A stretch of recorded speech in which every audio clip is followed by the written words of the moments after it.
Hi friends मोर आ गोटे नुआ blog को आपण मानक स्वागत। आमे जाइथिलु प्रयागराज अस्थि विसर्जन पाई। वीडियोटी को लास्ट पर्यंत देखंतु।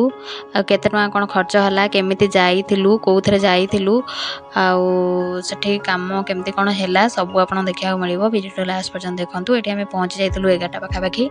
एठी हमर काम स्टार्ट हे जाइथिला, पूजा अर्चना चालू छी। आउ सेठिकार जे पंडित नना अछंती से बहुत भलो भाबरे पूजा करछंती, आपण माने देखि पारथिबे।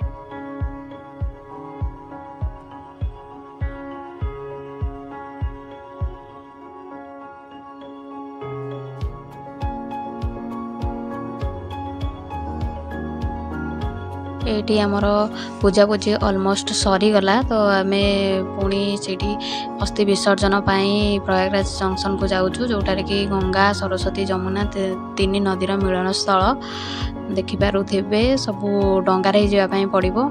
आ व्यूटा केते सुंदर हेइची, पानी केते सुंदर देखा जाउची।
आमे बे अस्थि विसर्जन काम सारी फेरुछु, आपण देखि पारुथिबे। आमे भारत सेवाश्रम को ही जिबु। आ टोटल पर केते कोन खर्च होला सेटा बते दउची। हम कटक रो ट्रेन रे जाइतिलु, पर हेड 600 1200 टंका जिबा आसीबा। आ सेठु भारत सेवाश्रम 30 रुपीस लेखा जिबा आसीबा, 30 60 रुपीस। आ सेठी घर भड़ा आपण शेयरिंग नै परिबे, सिंगल रूम भी नै परिबे। रूम गोटा को 500 ରୁ 1000 भितर आपण मिलि जिवो, माने 500 टंका। आ सेठु घाट जिबा पई, आश्रम रो घाट जिबा पई आपण को पर हेड 30 रुपीस पड़ जाव। आठू डंगार जो अस्थि विसर्जन जी से पर हेड 50 रुपीस। आ पूजा टोटाल कि नवा पड़ोनी, से सब आरेंजमेंट करदे। आटा 2000 टंका भितर ही आसीज। कटक रू जदि आप जाऊँच अस्थि विसर्जन पर हेड टोटाल 4000 टंका ही लगे, बेसी लगभग। आशा करडियोटी बहुत भल लगुव। लाइक शेयर कमेंट करने जमा भी भूलि। सब्सक्राइब तो निश्चित करके जिबे। आटा हूँ से आश्रम, यहाँ डोनेशन नहीं चले, एनजीओ मैंने ही चलाती बहुत नॉमिनल प्राइस रे।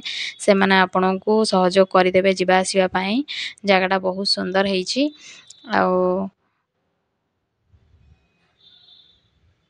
आशा करछि वीडियोटा आपन को निश्चित भल लगी।